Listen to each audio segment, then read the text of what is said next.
या सगळ्या संघर्षामध्ये मला या गोष्टीचा अतिशय मनापासून आनंद आहे की मला खूप जवळून त्यांच्यासोबत काम करायला मिळालं।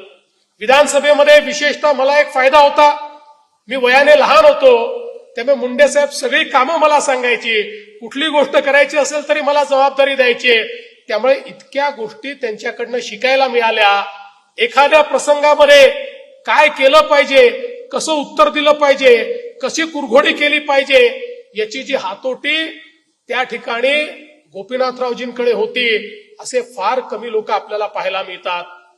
अलीकडच्या काळामध्ये आपल्याला अशा प्रकारच्या डिबेट्स पाहायला मिळत नाहीत, पण गोपीनाथरावजी ज्यावेळेस एकेका विषयावर सरकारचे साल्ट काढायचे त्यावेळी त्यांची बोलण्याची जी शैली होती त्यातला खुमासदारपणा होता।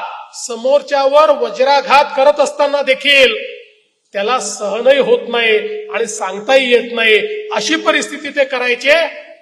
त्याच्याशी संबंध त्यांनी कधी खराब केले नाहीत, संबंध चांगले असायचे।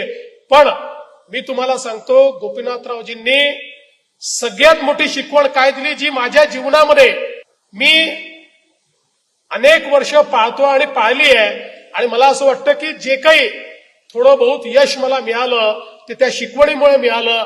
मला गोपीनाथरावजी एक दिवस म्हणाले, देवेंद्र एक लक्षात ठेव, सत्ता जी असते ती अशी असते की ती अनेक आमिष आपल्याला दाखवते।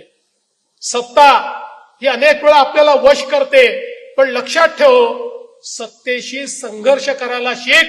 ज्या दिवशी विरोधी पक्षात असताना सत्तेशी समझोता करशील त्या दिवशी कदाचित संपत्ती मोठी होईल, पण नेतृत्व कधी मोठं होऊ शकणार नाही। आणि म्हणून सत्तेशी समझोता करू नकोस।